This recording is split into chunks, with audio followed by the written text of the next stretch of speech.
Yo mga guys, magandang gabi. So, OT tayo ngayon mga guys at may gagawin tayo. So, gagawin pala natin ngayon is magtatahi tayo ng uniform. May uniform tayo ngayon gagawin mga guys. Ito pala yung uniform na gagawin natin ngayon mga guys is ano to? Uniform ng student yun, grade 7 dun sa bayan na paaralan, Kalapi National High School.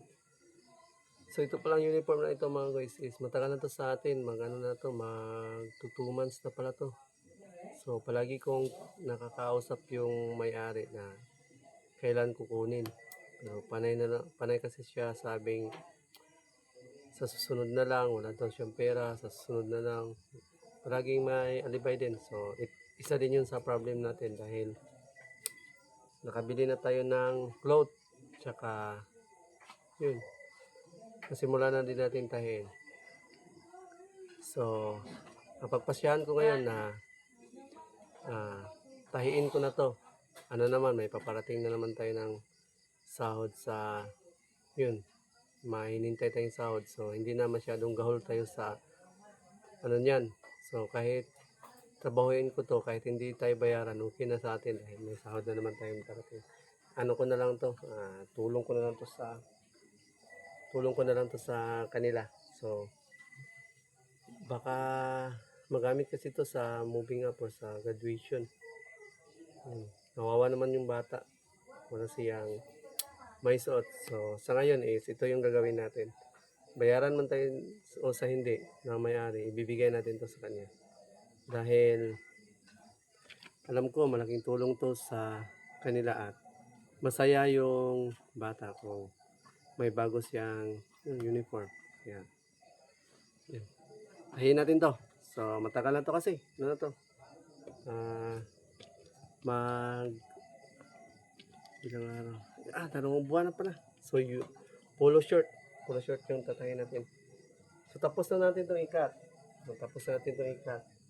So, ang gagawin na lang natin dito is tahiin natin. So, magano lang ako ng okay na yun, tapos na yung ikat. So, tahiin na lang yun. So, samahan niyo ako mga guys sa pananahi. Ito lang yung ano natin ngayon. Ito yung gagawin natin ngayon. Dahil kanina, wala tayong masyadong maraming vlog dahil nandun tayo sa outing. So, samahan niyo ako sa pananahi. Yun mga guys, tahiin muna natin to mga guys. Manahin muna tayo. So, tagal lang kasi itong naka-ano natin, naka-kinding. So, hindi pa natin sinimulan yung ano natin. Yung bagong tanggap natin doon sa Tagbilaran. Hindi pa naman natin yung sinimulan.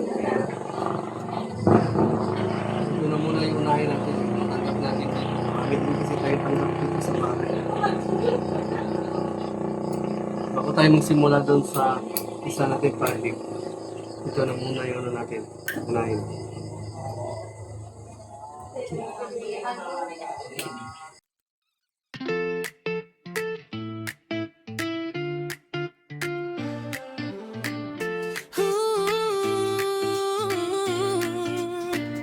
Sa baryo sa Ulbuhan, Kalape, Bohol. Simple lang ang buhay pero busog sa gol. Maagang gumigising, araw ay sisimulan.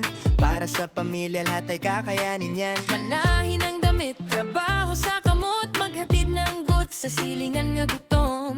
Sa umaublubi, ani sa palad. Pagod man ang lawas, puso ay galas. Kasama si Malo, asawa na tunay. Sa bawat laban laging nakaalalay. Si Kulot at Tunying, ngiti sa tahanan. Sila ang dahilan ng bawat tagumpay dyan. No Gets TV, buhay ay masaya. Work-life balance, pamilya ang bida. Sa hirap at ginhawa, tuloy lang ang saya. Sa Ulbuhan, Bohol, buhay ay biyaya. No Gets TV, puso ay bukas. Handang tumulong sa kapwa at sa bukas. Travel saya, Tawanan sa daan, ito ang kwento ng tunay na tahanan.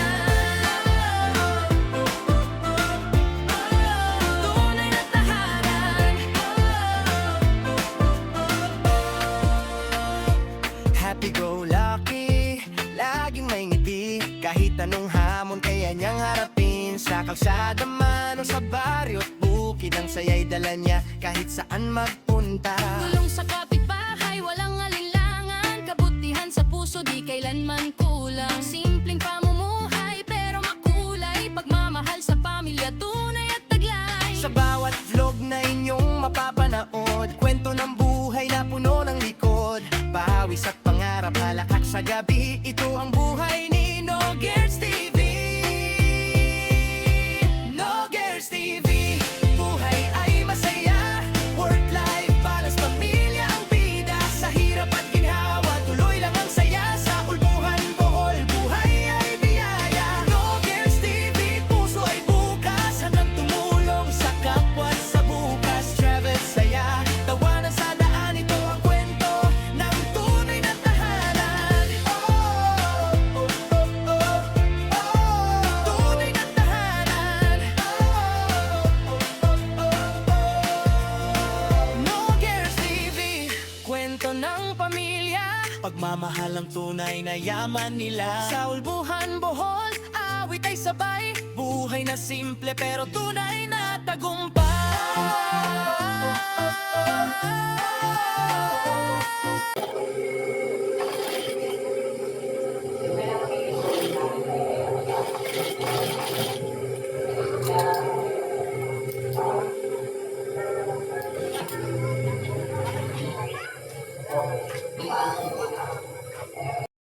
Yun mga guys, tapos na natin ibuo yung tahi. Ito. Tapos na natin silang buuhin. So, isigsag naman natin to siya. Dahil tapos na naman siyang buuhin. Lipat tayo dito sa isang machine. So, dito sa zigzagger. Dami kasi nating machine. Kaya, iba-iba yung ano natin. Yung gamit na machine. So, lipat tayo dito. Zigzagger. Yung ano lang talaga dito mga guys. Ang gamit talaga dito. Ano lang talaga siya. For zigzag. Para hindi mag-gumulmul yung ano ba. Yung gilid ng load. Para hindi lang siya mag-gumulmul. Pangit kasi pag walang ganito.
Yun mga guys, tapos na natin siyang buuhin at yun, gagawa tayo ng cooler.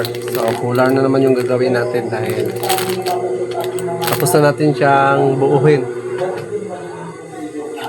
So mayroon na tayo dito, may pang cooler. Lipat tayo dito sa lamesa.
Yun mga guys, tapos na natin daw. So, uniforms. Polo shirt. Tapos na natin daw ang tahiin yun. Polo shirt.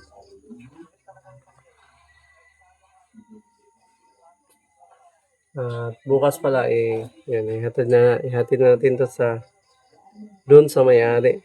Tagal na kasi to sa atin, mga ano na. Magdadalawang buwan na pala to. So, hindi niya kinukuha dahil wala daw siyang pangbayad. Kulang pa daw. So, nakapag-decide na ako mga guys na tahiin ko na to. Kahit wala pa siyang bayad o kulang pa yung bayad niya, ihatid natin to bukas. Para magamit din to sa bata. Kawawa kasi yung bata naman. Alam ko naman kasi, naintindihan ko naman kasi yung mga magulang mga guys na ipit masyado. Ako isa din ka naman kasi ako magulang. So, ang diferensya lang kasi sa amin doon sa uniform is ako na mismo ang tumatahi. So, hindi na ako nagbabayad ng labor. So, pag may pera akong konti, bili tayo ng mga clothes, mga tela. So, ako na mismo ang tatahi. Kaya kung sa sarili kong pamilya is makakatipid tayo dahil wala naman tayong babayaran sa libor. So, yung mga magulang na bibili pa sila, magbabayad pa sila ng labor, tapos sa kanila pa yung materials, yun talaga yung napakabigat. So, kaya nakapag-decide ako sa ngayon na marami kasi dito mga guys na nagpapatay sa atin na kawawa ba. Gustong-gusto sana nila talaga magpatay. So, hindi talaga kaya. Kaya, yun. Kahit matagal, nakakapagod. Hindi ko na yun naisipin mga guys.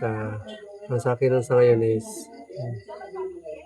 makapagbalik lang ng tulong. So, ang dami din naman blessings na natanggap natin.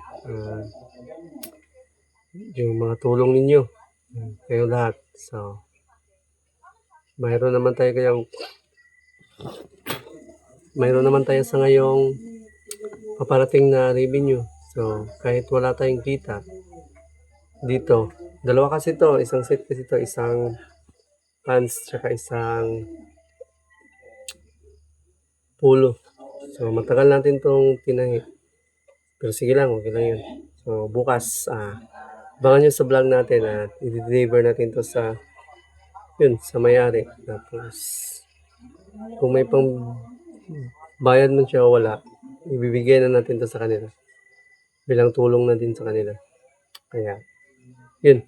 Maraming thank you din talaga sa lahat sa inyo, sa lahat ng mga tumusuporta sa ating channel. So, malaking tulong din yung naipon nating revenue sa ngayon. At maraming thank you kay Street Outlaws 10. Maraming thank you sa iyo, pre. Ayun sa iyo, yung malaki din yung naambag natin revenue sa ngayon. Yung malaki yung nabigay mong palipad nung nakaraan. Kaya maraming thank you sa iyo, pre Outlaws. At yun. Salamat talaga sa lahat. At hanggang dito na itong vlog na to mga guys. Tapos na to. Bukas na natin to lagyan ng butones. Hanggang dito na lang. Shot.